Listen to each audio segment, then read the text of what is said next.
Okay, so this is going to be episode 4 in the Answering Q&A questions series. If you would like to ask your own questions, you can go to my Instagram, max_gets_fitness, and ask them there on Mondays when I do the Q&A. Otherwise, ask them in the YouTube comments. I have a blog that you can ask questions on as well. TikTok, anywhere else, max_gets_fitness, and then you can ask them there. First question here is, what are the benefits of and amount to take for creatine? I'm going to answer the second one first because that's usually the easier part of it to answer than all of the benefits. The 5 gram per day rule is probably going to be your best bet. Otherwise, some people go for a higher amount or lower amount just depending on body weight. However, 5 grams is just a good general idea. If you are extremely heavy and like a power lifter, or extremely light and maybe like a track runner or something, you might want to change the amount, but 5 grams is pretty good as far as the recommendation goes for that. The benefits are going to be increased ability for muscle endurance, increased ability for muscle strength, ability to gain more muscle, so muscle hypertrophy. I've seen studies talking about cognition as well. That's not nearly as studied compared to the physical stuff. Creatine is the most studied substance as far as physical stuff goes, but not necessarily mental yet. That's still an avenue that's kind of being explored currently. However, there is good evidence to point in that direction. Otherwise, there have been studies that I've seen in volleyball players with vertical jump height. So really any avenue in which you can see physical improvement, it's likely going to help. And then as far as mental cognition, that's still kind of up in the air, but it's looking promising that likely within the next couple of years, we could see some results that definitely point towards it being beneficial. Second question here is going to be any good health/wellness/fitness podcast that you like. For me personally, I really like watching Huberman Lab or listening to Huberman Lab, and then also Chris Williamson. Those are the main two that I listen to, not because of the person who hosts it, but generally they have really good people who are specialized into certain areas that they bring on. And so regardless of your thoughts on Huberman and the whole debate with that there's been recently, or regardless of your thoughts on Chris, it doesn't really matter, because if you're listening for the other people and the questions that are asked to them, that's really the benefit. So again, regardless of your thoughts on the whole controversy there between Huberman, I would say that it's still something good to listen to if you're actually wanting information, because they are a great source of getting people onto podcasts that maybe have a great voice in these areas that you're asking about. Another one would be Mark Bell's podcast. He is predominantly more into the powerlifting and weight training scheme, comparative to more of like the health and wellness. And so if that's more your realm, that would be great. He has been branching out and getting more people onto the show that maybe are less in that realm, and so you can get good information through that. But generally, most of the things that he talks about will loop back or pertain to hypertrophy or strength training. So if that's more of your realm, that's great to go for. I'm not super versed in podcasts. I listen to them, but it's generally just these kind of like 3 for this specific topic. So if anybody else has any other recommendations, leave them in the comments below and I can sure check them out. Otherwise, the person who asked this question can maybe get some more answers. Question 3 here is, why is it so hard to get started? This, can obviously be very individual. And also it's not exactly specific what they're talking about they're getting started with. However, I would tend to believe that it would likely be them trying to work out or be fitter, and maybe something in nutrition too, like trying to eat better. The main reason is that it's the fear of the unknown, the fear of messing up, the fear of doing something wrong, or, discomfort, right? So all of these thoughts are going through your head of, if you're new to this stuff, you don't understand it. And so you don't want to look like a beginner. You don't want to go to the gym and be embarrassed because, you might not have the specific workout clothes that everyone's wearing. You might not have been there and made friends. You might not know how to use the machines. You might not know how long rest periods should be, or if you're even really doing the exercises correctly. You don't know how it's supposed to feel when you're contracting the muscle. For nutrition, you might not be versed in, the macronutrients and micronutrients. You might not know how to track super well. You might be not super disciplined as far as like staying consistent. So then you get discouraged when you mess up, one day where you go over in your calories or whatever else. That's the main issue, is that you just haven't done the reps. However, If you don't do any reps, you're not going to get better. Imperfect action is better than perfect inaction. That's one that I try and think of a lot, because still for me, it can be difficult to always do the things that I'm supposed to do to reach my goals. With like YouTube posting, right? That's the phrase that I said to myself when I started recording this right now, because I really get in my own head about posting these videos and recording them. And so I just push them off. But I tried to remind myself of that this morning. Imperfect action is better than perfect action. So hopefully that can be something to help push you in the right direction. I would say that getting information is going to be beneficial. So working with a coach like me, if you would like to sign up for coaching, you can. Otherwise, working with someone else who has experience in this field, maybe a family friend or something that also, understands this stuff. And then once you get that information, you just have to do it. And it sucks, but you have to do it, right? That's the only way to get better at something, is to practice. And it doesn't need to be every single day. It doesn't need to be, perfect down to a T, tracking every macro or every calorie or whatever else, right? But taking steps in the right direction, and then also giving yourself a little bit of grace to say, I did mess up, but I can still get right back on track, right? In work, with your job, you may mess up on things, right? You may forget something, or you may turn something in past due, but do you then quit your job because you messed up? No. You go the next day and then you continue working. We need to have that same mentality when it comes to things like working out or having, nutrition plans or whatever else, right? You don't quit just because you messed up. You just go and do the same thing the next day. So hopefully that's helpful. The next question here is it best to do cardio before versus after lifting? Now, this I like to take in a direction opposite of what maybe like the scientific studies have to say as far as, the most optimal. And my reasoning for that is optimal really, if you've watched the YouTube video where I talk about maximization versus optimization, it really comes down to what you can do the most consistently. Because if you're doing something that's very, very, optimal in a sense, right? The right way of doing things, but it's not consistent, you're not going to get the same benefit as doing something maybe 50%, but doing it every single day, right? And so for me, what I find is doing cardio before works better for me, before I lift. The reasoning is I get my blood flow going. It kind of works as a semi warm up. However, you still should stretch before you lift. And then on top of that, it's, less taxing for me comparative to lifting. If I'm lifting heavy and I'm trying to push myself close to failure, which if you're trying to grow, you probably should be doing.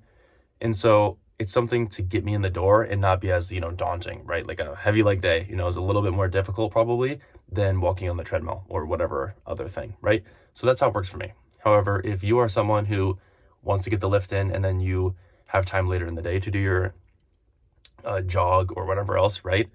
Do it that way. Just find what's consistent for you and maybe experiment with both and see what you stick to better, and then do that one.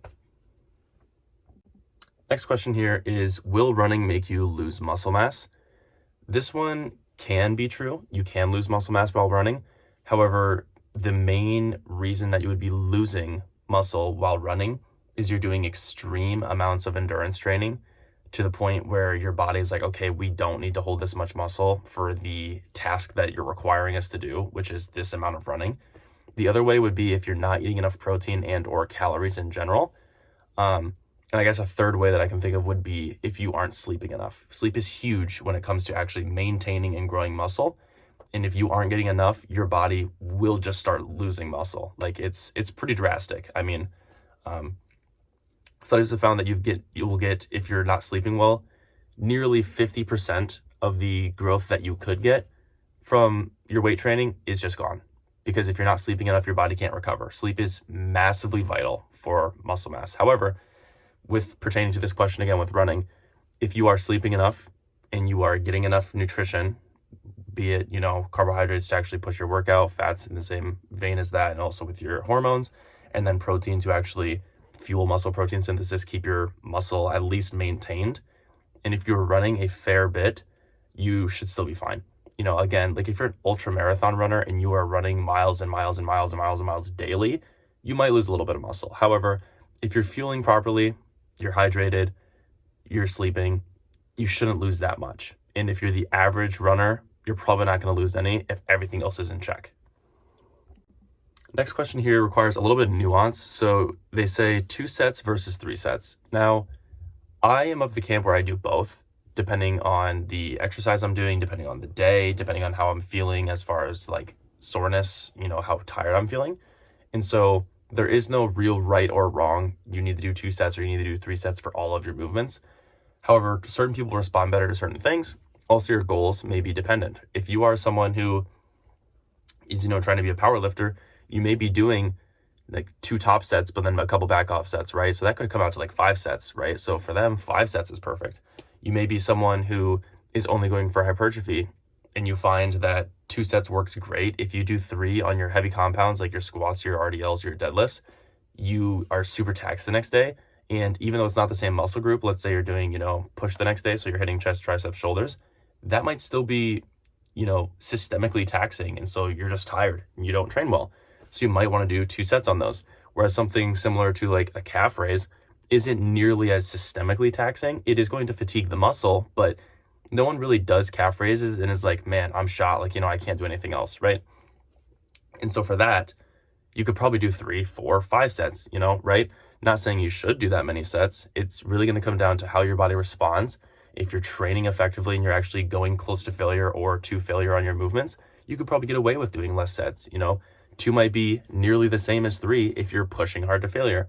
Whereas if you're not pushing hard to failure, you might need to do 4 or 5 to make up the same amount of growth for that muscle as 2 sets would have. So if you're pushing hard, close to failure, and you're, again, everything else is balanced, right? Hydration, sleep, because if those aren't in play, none of this matters. Sets do not matter if you're not doing everything else outside of the gym first.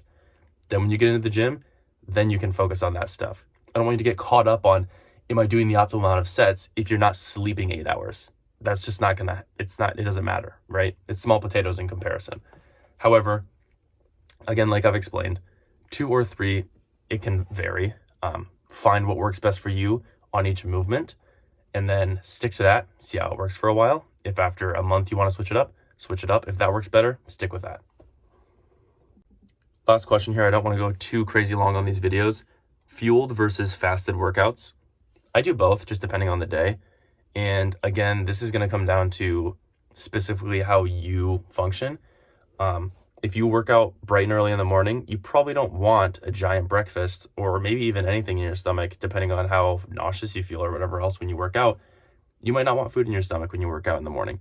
And so what that would mean is you likely probably just need to have a bigger dinner before you go to bed.